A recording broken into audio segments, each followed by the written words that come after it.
Olá, meninas e meninos.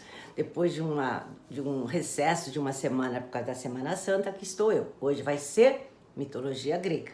E eu vou falar de 6 criaturas míticas. Escolhi, em vez de uma história, eu resolvi falar dessas criaturas míticas que a gente ouve falar, tá?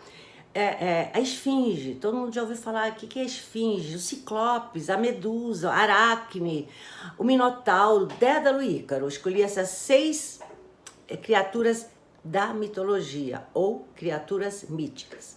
Eu vou começar com as esfinges, que estão presentes em diferentes culturas, mas nas mais diversas culturas da humanidade. Mas aqui eu vou falar só as esfinges de 2 culturas, a egípcia e a grega. Mas o que é uma esfinge? Esfinge, segundo a terminologia do grego, quer dizer imagem viva, tá? Mas a invenção da esfinge é atribuída aos egípcios. E a mais conhecida, todo mundo conhece do livro de história, é a esfinge de Gizé, retratada como um corpo de leão e o rosto humano, de feições masculinas. Assim como as pirâmides, as esfinges do Egito simbolizavam o poder. Acredita-se que a esfinge de Gizé mostra o rosto de um faraó da 4ª dinastia há mais de 2000 anos antes de Cristo.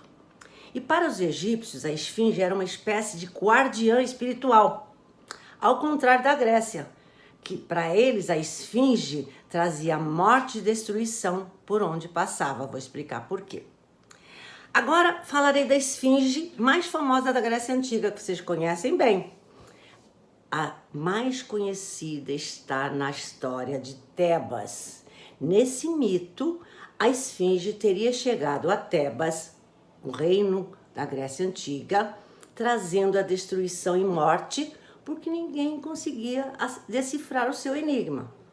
Jocasta era a rainha que ficara viúva. O seu marido tinha morrido na estrada, vocês lembram, né? Nesse mito, a esfinge desafiava todos com o enigma.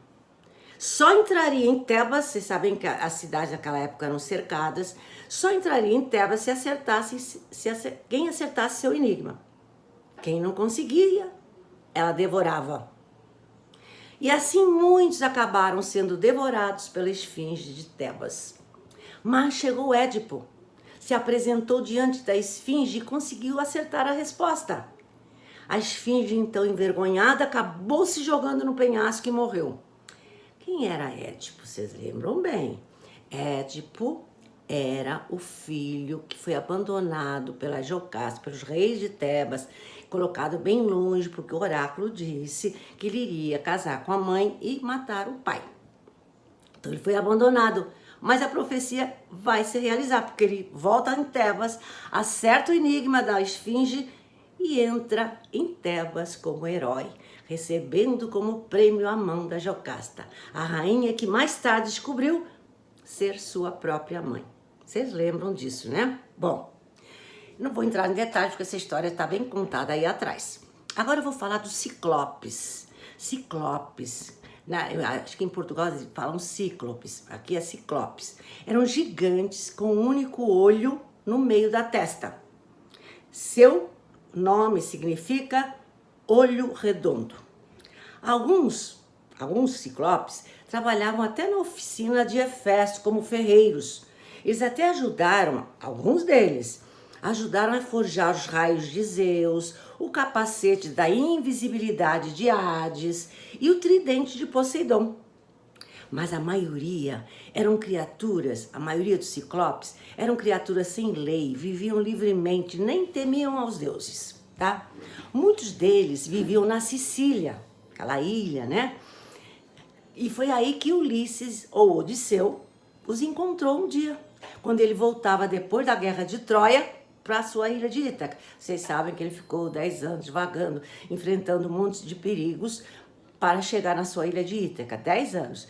Então, quando ele chegou à Sicília, ele encontrou esses ciclopes, tá? Bom, conta-se que nessa ilha, a Sicília, vivia o temido ciclope chamado Polifemo, um gigante devorador de homens. E quando ele chegou com seus homens na caverna, quando Ulisses chegou, começaram a comer, tomar leite cheio de cabras, queijos, né? E quando o dono da caverna, o Polifemo, chegou, de cara, quando viu aquele grupo, né, fazendo banquete com a sua comida, de cara pegou 4 homens e os devorou, 4 homens de Ulisses.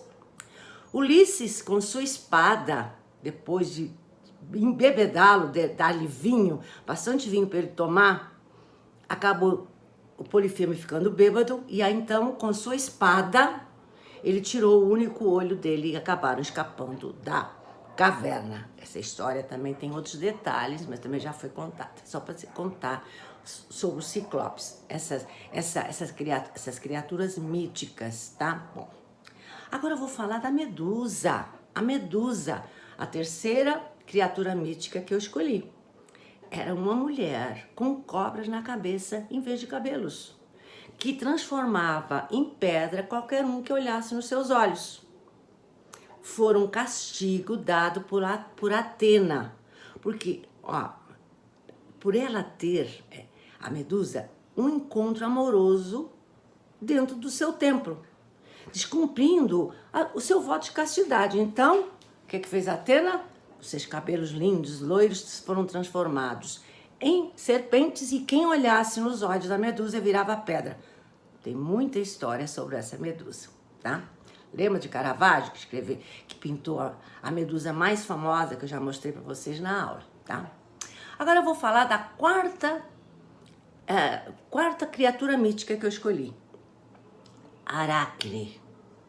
Sabem o que são os aracnídeos, né? Os aracnídeos são as aranhas. Então, quem era Aracne? Na mitologia grega. Aracne foi a primeira aranha do mundo.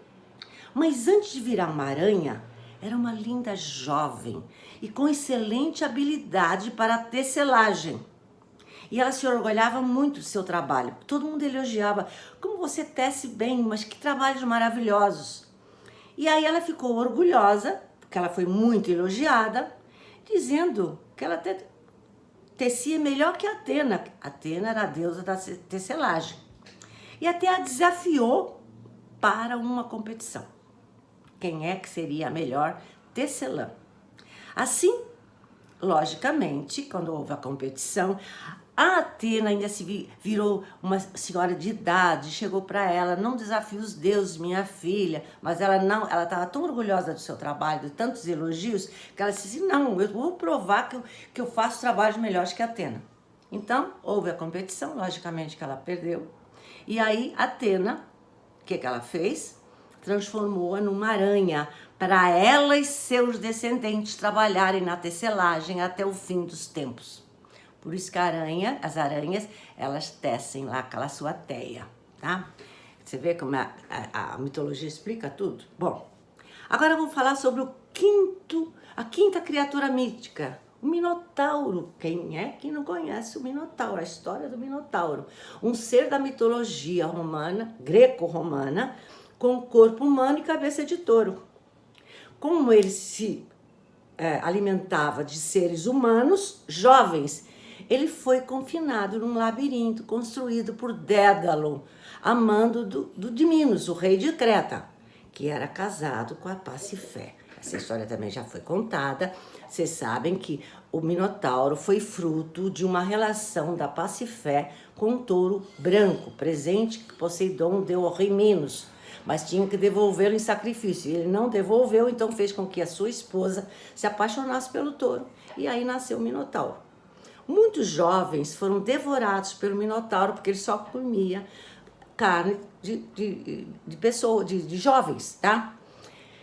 Muitos tentaram entrar no labirinto, mas acabavam se perdendo ou sendo devorados pelo Minotauro. Até que Teseu, filho do rei Egeu, o mata, ajudado pelo filho de Ariadne. Não vou contar a história, vocês conhecem bem. Bom, e a última criatura mítica que eu escolhi, os últimos, né? Porque é pai e filho, Dédalo e Ícaro. Pai e filho, Dédalo era um grande construtor e escultor de Atenas, mas ele cometeu um assassinato. Então ele fugiu de Atenas e se refugiou em Creta. Mas ele era um grande construtor. Todo mundo sabia, e o próprio rei, né, o próprio rei de Creta sabia das habilidades dele. Então o que ele fez? Ele foi escolhido ou incumbido pelo rei de construir o labirinto para o Minotauro. Foi ele, o Dédalo, que construiu o labirinto para guardar o Minotauro para ele não sair pelas ruas comendo as pessoas. Bom, houve uma guerra, né, entre Creta e Atenas, e as 7 rapazes e 7 moças eram entregues ao rei Minos como tributo anual para servirem de alimento para o Minotauro. Teseu, o filho do rei, não se conformava, porque ele via o desespero dos pais mandar os filhos para a morte. Todo ano aqueles 7 rapazes, 7 moças que tinham um futuro tão promissor pela frente, viravam alimento do Minotauro. Então Teseu resolveu enfrentar o Minotauro, para que seu pai Egeu não precisasse mandar esse tributo que tanto fazia sofrer seu povo. Então Teseu, pai não queria, você vai morrer meu filho, mas não adianta, tá? Ele foi, não, eu vou matar esse Minotauro. Lógico que ele não iria conseguir matar o Minotauro, mas acabou matando, ajudado por Ariadne, a própria irmã do Minotauro, que até os dois se apaixonaram. Tá? Só que não puderam casar porque ela virou uma fratricida, ajudou a matar o próprio irmão. Então, as leis universais não perdoam. Bom, mas furioso, né? Minos prendeu o pai e filho como castigo. Depois que o Teseu conseguiu matar o Minotauro, o Minos ficou furioso e prendeu o pai e filho como castigo, o Dédalo e o Ícaro como castigo, porque ele matou o filho dele. Ele, mesmo dentro de uma caverna, aberta em cima, logicamente, ele foi aos poucos recolhendo as penas das aves que caíam e unia com cera, construindo asas para os dois saírem pelo mundo afora, voando. Mas essa história vocês já conhecem. O pai falou, Dédalo, Ícaro, as asas estão presas com cera das abelhas, né? Vocês sabem. Mas você nunca sobe demais por causa do calor do sol, porque pode derreter a cera. Mas ele ficou, o Ícaro, tão impressionado, tão feliz, voando, que ele esqueceu dos conselhos do pai, e vocês sabem que ele acabou caindo, porque as asas se deterioraram, e ele acabou caindo no mar Egeu, onde hoje tem uma ilha chamada Icária, em homenagem a Ícaro, que era o filho de Dédalo. Gente, eu acho que eu vou ficar por aqui. Espero que vocês tenham gostado dessas criaturas míticas. Tem muitas histórias, né? Que, logicamente, eu não poderia contar as histórias com todos os detalhes dessas 6 criaturas míticas, mas foi só para vocês relembrarem. Beijos!